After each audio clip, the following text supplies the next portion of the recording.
Let's give a round of applause for Brandon Sanderson here.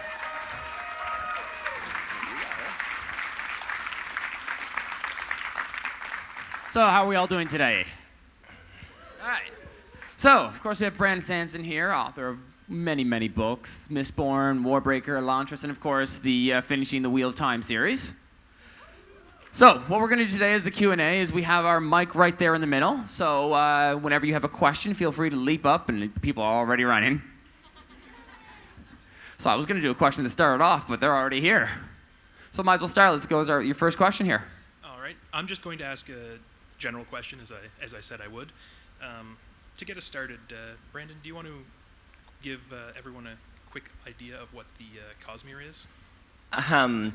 Okay. So here's what's going on. When I first was trying to break in, this was over 10 years ago now, like 15.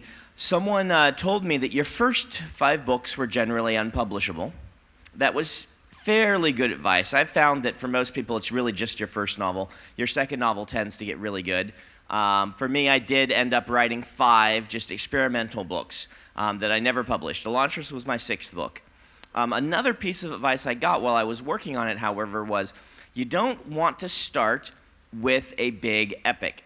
The reason for that being is that you want to give a chance for readers to read something, a single volume or, maybe a 1 or 2 books before, so that they can see that they can trust you to finish a story before you jump into a big epic. It actually seemed like pretty good advice to me. It also works very well with publishing because, approaching editors and things like that, you want to be able to, send them a book, and if they reject it, but say, hey, I'd like to see something else by you. This wasn't the right project for me, but I like your writing. You can't really send them book 2 of that series, right? Because they want to see something new. And so I sat down to write a sequence of 3 or 4 standalone epic fantasy novels that potentially that could have sequels maybe, but the idea was to make them standalone. But kind of in my heart, I've always loved the big epic. You don't grow up reading Robert Jordan and Tad Williams and Melanie Ron and people like this without saying, I want to do that. And so what I started doing was actually building a hidden epic behind the scenes with all of these books. The idea being that there were characters who are crossing between the worlds that would have a story that someday I would tell, that wouldn't be directly important to the book itself, but would lay the groundwork and give foreshadowing to something very large coming. And so I designed this thing, I'm a world builder. I designed this thing with a sequence of planets and a story behind the story and people crossing between them. And so when I wrote Elantris, I embedded all of this in there. And then my next books were in that sequence, jumping around, somewhere before, somewhere after, and things like this. And so there were these continuing characters. Well, years and years later, I decided I would finally start writing something big and epic. I was tired of not getting published. I was tired of all the advice people were giving me. I had written a couple of books that were not very good based on the advice that people had given me. I said, I just want to write my big epic, and that's when I started Way of Kings and wrote that.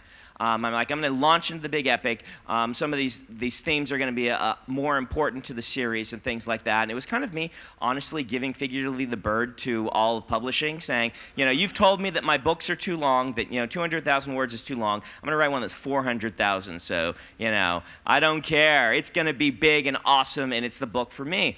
And I spent 18 months working on this book, and right after I finished it, I sold Elantris. It sat on an editor's desk for a year and a half. He finally picked it up and read it and, tried to get a hold of me the next day wanting to buy it.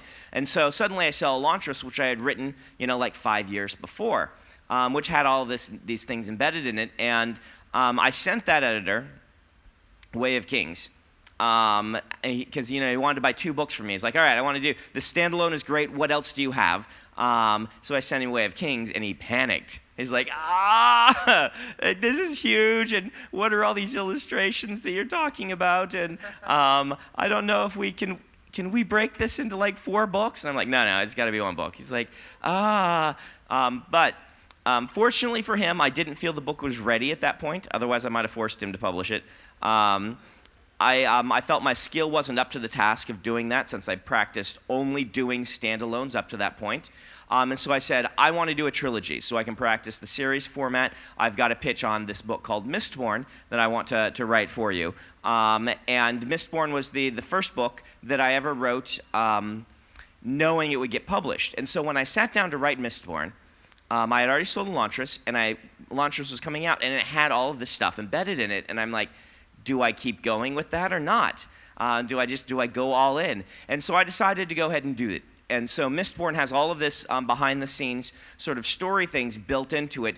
And there's a character from Elantris, it's the beggar that Serene meets near the end, who is also in Mistborn, who is the beggar that Kelsier talks to, the one who's pretending to be blind that he gets information from.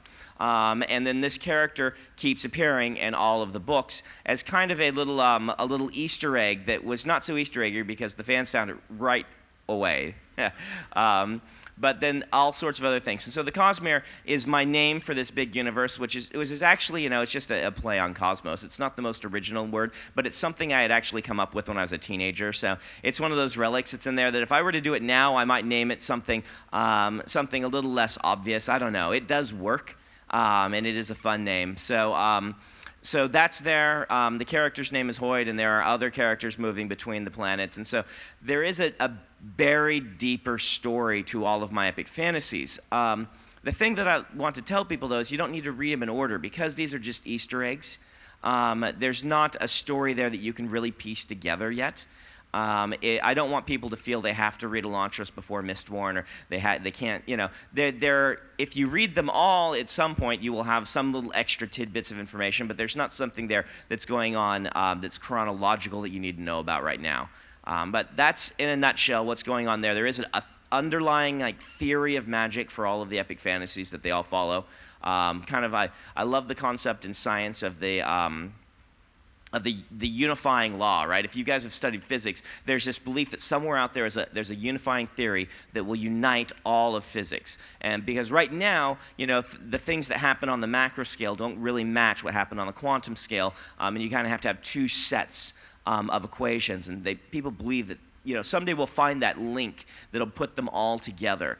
And that's fascinating to me, science is. And so I have a unifying theory of magic for all of my worlds that people in world and various planets are figuring out with regards to theirs. But if they had all the pieces, they could kind of put it all together. So there you go. Long answer. You're gonna get long rambling answers to all these questions. Just warning you. This is what I do. This is my time to ramble. So. All right.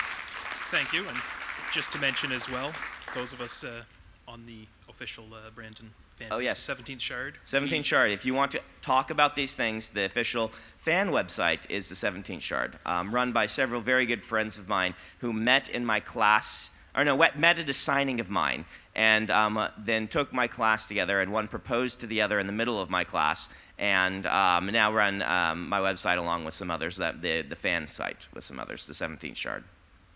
Thank you.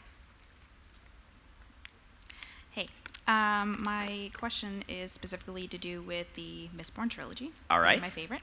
Let's try and avoid spoilers. So if you can talk around any spoilers, like if there's, you want to talk about a character death, say there's a certain character who dies rather than the name, if that would be all right. Yeah, there's this thing we want to talk about, the thing where the plays happen. Yeah. What do you think about that? What Usually inspired you for that? At least give an effort toward it for those that may not have read it, okay? If it's possible. I will try to be as vague as possible. There is an overarching storyline between all books, Yes. all the three, that we finally find out about in the last book. Yes. The two gods Yes. that are at war. Mm-hmm.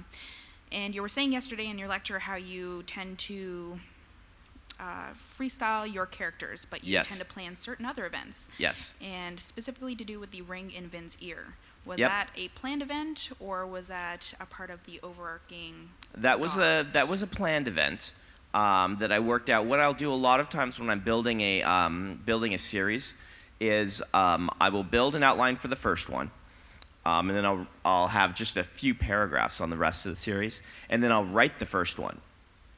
And once I'm done with the first one and I'm sure of the characters' personalities, that really allows me to expand the outline for the rest of the series. It's very hard to write, build a full, complete outline for everything until you know exactly who the characters are going to be. And as I said yesterday, my characters I allowed to grow very naturally. Characters do always get veto power over plot, meaning if I get to a point where I'm like, the person this character has become would not do this thing that the plot requires for them, I either have to go back to the plot and rebuild it from scratch, or I have to go say, this is the wrong character for this role. Let's try a different character cast in this role.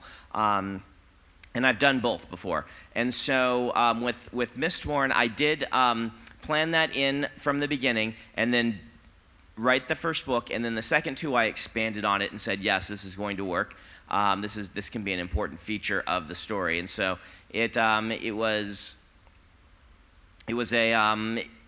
one of those things that came together that you always hope will come together, and it did.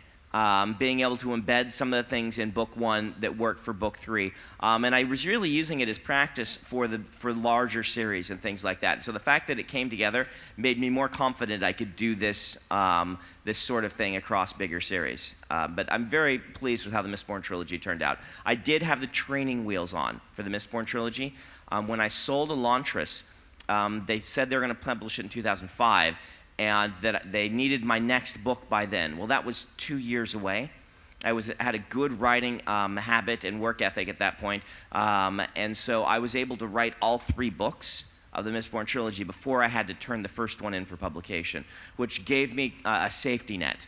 In case I wasn't able to get all of this stuff in and whatnot, I could change the plots so that I could not have to fall face first, so to speak. But it did all come out, so I was very happy with that. But it did allow me to go back and tweak a few things. Like, for instance, there's a character who becomes a viewpoint character in book 3 who hadn't been one in the first 2. That wasn't planned in the outline. That's something when I got to book 3 and was working on it, I felt I really need to give this character more space, which meant that there was a location this character's in, Urto, which was not built into the plot to be a major location. And so I had to go back and add some foreshadowing for this place that it was important in these sorts of things. It allowed me to do some stuff like that. Awesome. Thank you. Hal-Con!